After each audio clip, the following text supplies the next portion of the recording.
मित्रों, ये तो हम सभी जानते हैं कि कौरवों के पक्ष में होते हुए भी महारथी कर्ण ने धर्म का त्याग कभी नहीं किया और यही कारण था कि भगवान श्री कृष्ण भी उसे अर्जुन के समान ही अपना सखा मानते थे।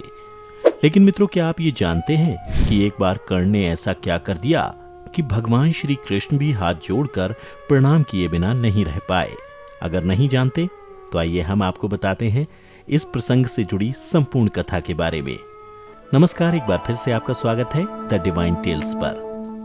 मित्रों, धर्म ग्रंथ महाभारत में वर्णित कथा के अनुसार महाभारत युद्ध के 17वें दिन युद्ध समाप्त होने के बाद जब श्री कृष्ण शाम के समय अपने शिविर में बैठे हुए थे तो वहां अर्जुन पहुंचे और उन्होंने श्री कृष्ण को प्रणाम करते हुए कहा कि वासुदेव, जिस कर्ण को हमेशा अपनी ताकत का अहंकार था और जो पांडवों के आगे सर नहीं झुकाता था, आज मैंने उसके सर को धड़ से अलग कर दिया और आपने भी यह सब देखा।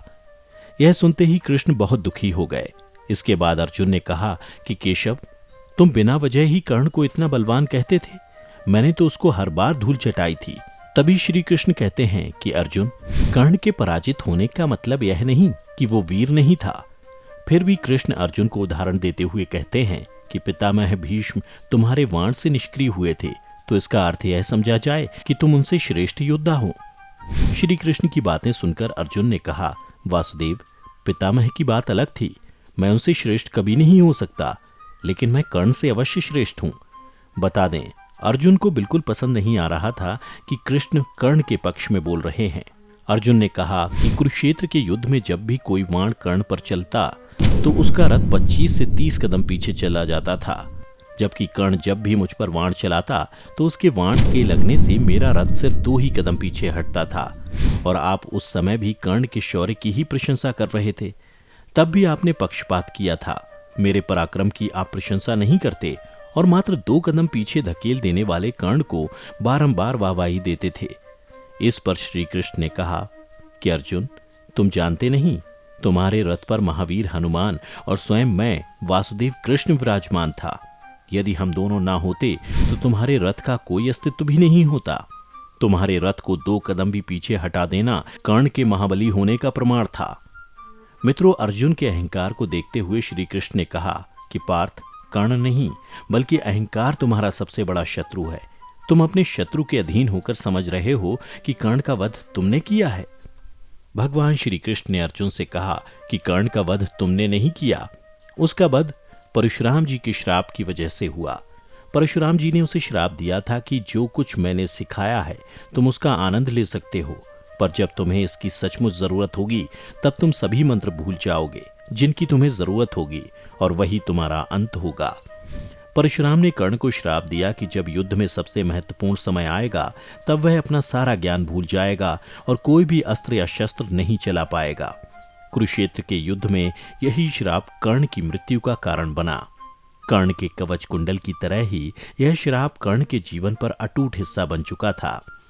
इसके बाद श्री कृष्ण ने आगे पार्थ से कहा कि कर्ण अपनी मर्जी से युद्ध हारा था।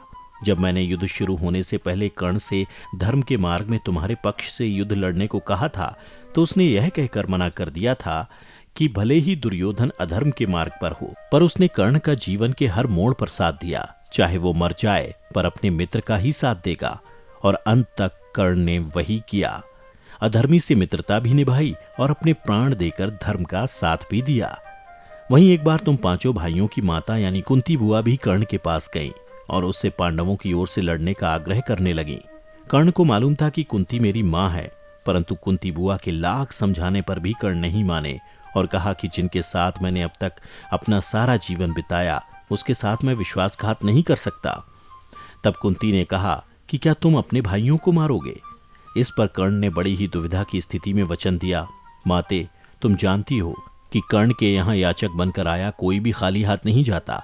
मैं तुम्हें वचन देता हूं कि अर्जुन को छोड़कर मैं अपने अन्य भाइयों पर शस्त्र नहीं उठाऊंगा। और उसने अपने इस वचन का पालन भी किया। अब तुम ही बताओ पार्थ, सर्वश्रेष्ठ कौन था, तुम या कर्ण? और इतना कहकर भगवान कृष्ण ने कर्ण को अपने दोनों हाथ जोड़कर प्रणाम करते हुए कहा, हे कर्ण, तुम्हारे जैसे लोग युगों युगों में जन्म लेते हैं और आज ये वासुदेव कृष्ण तुम्हें हाथ जोड़कर प्रणाम करता है। मेरा प्रणाम स्वीकार करो। मित्रों, कर्ण को यूं ही दानवीर नहीं कहा जाता था। जाते जाते भी कर्ण ने धर्म के लिए अपने प्राणों को त्याग दिया। तो मित्रों, आज की वीडियो में बस इतना ही। उम्मीद करते हैं कि हमारी वीडियो के जरिए आपको कई सवालों के जवाब मिल गए होंगे। अगर ये वीडियो पसंद आई हो तो इसे लाइक और शेयर जरूर कीजिएगा। अगर आपने हमारे चैनल को सब्सक्राइब नहीं किया है तो जरूर करिए। इसके साथ ही मुझे दें इजाजत, और हाँ, वीडियो को अंत तक देखने के लिए आपका बहुत बहुत शुक्रिया।